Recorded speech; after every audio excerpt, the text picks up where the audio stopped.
Hola, mi nombre es José Eduardo Telles Espinosa. Esto es Charlas de Amparo. Vamos a suspensión parte 3. En suspensión parte 3 estamos hablando de la suspensión en el juicio de amparo. Ya vimos la suspensión de oficio, la suspensión a petición de parte. Ya vimos que la suspensión de oficio se resuelve por regla general de plano o mediante incidente en casos excepcionales del 127. Ya vimos que la suspensión a petición de parte, por regla general, se tramita mediante incidente. Aunque, pues hay la parte técnica, ¿no? Que puede haber suspensiones que solicite el quejoso, que se resuelvan de plano. Y pues, oye, pues es de oficio, pues sí, aunque hubo la petición. Es una sutileza de la ley de amparo. Enfoquémonos ahora en este tema bien importante, sobre todo porque al menos hasta este momento, donde no tenemos alguna jurisprudencia que nos diga lo contrario, pues ha venido un cambio trascendental muy importante para el juicio de amparo, los llamados requisitos para obtener la suspensión del acto reclamado. Y en estos requisitos para obtener la suspensión del acto reclamado es cuando más trasciende la forma en cómo se está modificando en esta nueva ley de amparo los requisitos. ¿Te acuerdas si estudiaste conforme a la anterior ley? Y digo que si estudiaste conforme a la anterior ley, porque hace unos días tuve la oportunidad de recibir en el tribunal a un joven que me dice, oiga, pues yo vengo, pero yo nunca estudié amparo con la anterior ley. Sentí que me cayeron todos los años del mundo encima, como seguramente algunos contemporáneos míos lo van a sentir. Dice, no, dice, pues yo vengo, pues dice, de la anterior ley no sé nada, dice, yo apenas estudié. Y dije, pues sí, si entró en vigor el 2 de abril del 2000, el 3 de abril del 2013, pues seguramente este joven debe haber estudiado en segundo semestre del 2013 o en el 2014, ya para el 2015 pues ya está terminando, pero él estudió conforme a la nueva ley de amparo. Nosotros que estudiamos con la anterior ley de amparo, pues sí nos acordamos del 124. Y el 124 en la anterior ley de amparo es importante traerlo a colación. ¿Por qué? Porque normalmente siempre te diré, es importante que conozcamos las dos leyes porque existe mucha jurisprudencia que se emitió conforme a la anterior ley y que tú tienes que hacer el análisis conforme al sexto transitorio de si sigue estando en vigor o no. Entonces, conforme al artículo 124 de la ley de amparo se exigían tres requisitos y tengamos a la letra del 124. Desde luego, existía el mismo requisito, el primero que era que lo solicite el quejoso.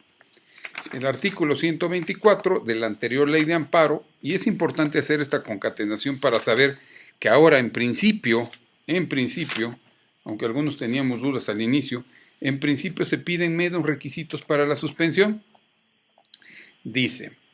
Decía el artículo 124 de la anterior ley, fueron de los casos del artículo anterior, esto es la suspensión de oficio. La suspensión se decretará cuando concurran los requisitos siguientes. Fracción primera, que la solicite el agraviado. Ahora nos dice el 128 que la solicite el quejoso.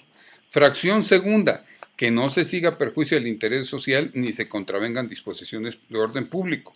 Exactamente dice eso el 128 fracción segunda. Pero luego venía el listado de cuáles son los casos en donde se afecta el interés social. Pero había una tercera fracción, dice que sean de difícil reparación los daños y perjuicios que se causen al agraviado con la ejecución del acto. Esta fracción ya no la incluyó en el 128 el legislador, lo que ha generado pues una serie de interpretaciones interesantes y algunos habíamos sostenido, oye, es que ese requisito, dice, está establecido en el artículo 139 de la nueva ley y hacíamos el análisis sistemático. Después, bueno, vino la reflexión en pensar más en el mayor acceso a la justicia para el gobernado y decir, bueno, pues si no está expresamente en ese artículo 128, sino que está hasta el 139, pensar que si es un requisito, pues no es un requisito, sino que dice el 139 de la nueva ley, en los casos en que proceda la suspensión conforme a los artículos 128 y 131 de esta ley, si hubiere peligro inminente de que se ejecute el acto reclamado con perjuicios de difícil reparación para el quejoso, el órgano jurisdiccional, con la presentación de la demanda, deberá ordenar que las cosas se mantengan en el estado que guarden hasta que se notifique la autoridad responsable de la resolución que se dicte sobre la suspensión definitiva, tomando las medidas que estime convenientes para que no se defrauden derechos de terceros y se eviten perjuicios a los interesados hasta donde sea posible, ni quede sin materia el juicio de amparo. Pues ese era ese contenido de dificultad de reparación de daños y perjuicios, porque se ejecute el acto con perjuicios de difícil reparación, dice el 139. En tanto, el 124 de la anterior ley decía que sean de difícil reparación los daños y perjuicios que se causen al agraviado. Aquí ya no se habla de daños, nada más de perjuicios. Desde ese punto de vista, si hacemos el análisis sistemático del 124 de la anterior ley con el 128 de la nueva ley, solamente son, en principio, dos los requisitos que se nos piden para obtener la suspensión.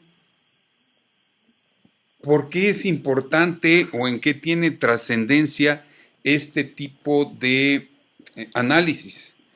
Pues en algo muy, muy bueno, que te diría, y normalmente lo digo en las charlas, cuando estés diciendo, ay, no tengo trabajo, bueno, por favor, vuélvete especialista. Hay que estudiarlo un poquito más. ¿Te has puesto a pensar, por ejemplo, en materia administrativa no todos la litigan? Y como no todos la litigan, en materia administrativa es muy específica. En esta materia, en administrativo, normalmente te encuentras con un punto. No hay tanta claridad en la procedencia de los recursos o medios de defensa. Me voy muy despacito en esta parte. Como no hay claridad, hay que hacer el análisis para saber cuándo sí tienes que agotar un recurso ordinario, cuándo no tienes que agotar un recurso ordinario en materia administrativa. Es importante tomar en cuenta lo que dice el 107 cuarta de la Constitución, y en este artículo, entre otras cosas, dice que no se exijan más requisitos que los que exige la ley de amparo para la suspensión definitiva. En lo de la suspensión definitiva, si los requisitos estaban antes en el 124 y ahora están en el 128, y los requisitos son solamente que lo solicite el quejoso y que no se siga perjuicio al interés social ni se contravengan disposiciones de orden público, pasa algo muy interesante. Normalmente el legislador, con la mejor intención, lo que hizo con las leyes administrativas, y así me refiero a leyes, porque son las que obligan a agotar un recurso, lo que hizo con las leyes administrativas fue un copiar y pegar, valga la expresión, o un reproducir lo que decía el 124 de la anterior ley. Entonces ponía esos mismos requisitos del 124, los puso en su ley administrativa. El problema es que esas leyes no se han modificado, por regla general, y como tienen esos mismos requisitos del 124, si ahora en lugar de estar frente al 124 los concatenas frente al 128 de la nueva ley, pues resulta que aparentemente, en principio, y yo lo sostengo a reserva de que la Corte diga lo contrario, que son entonces menos los requisitos. Si en el recurso ordinario te piden que lo solicite, que no se generen daños de difícil, que no se afecten disposiciones de orden público ni el interés social, y no se generen daños de difícil reparación, aunque sea susceptible de generarse daños de difícil reparación, y la nueva ley ya no te pide este requisito, pues técnicamente ya la ley ordinaria te está pidiendo más requisitos para obtener la suspensión definitiva.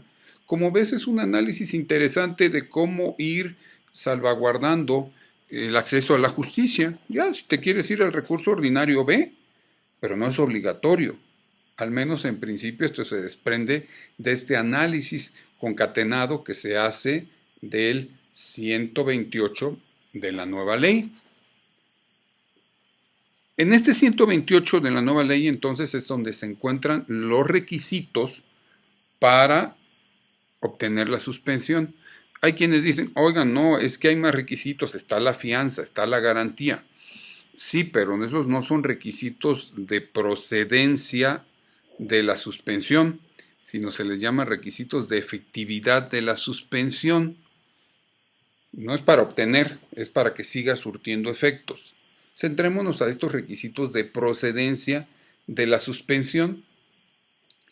Entonces, en este 128, en su último párrafo, nos establece la suspensión se tramitará en incidente por separado y por duplicado.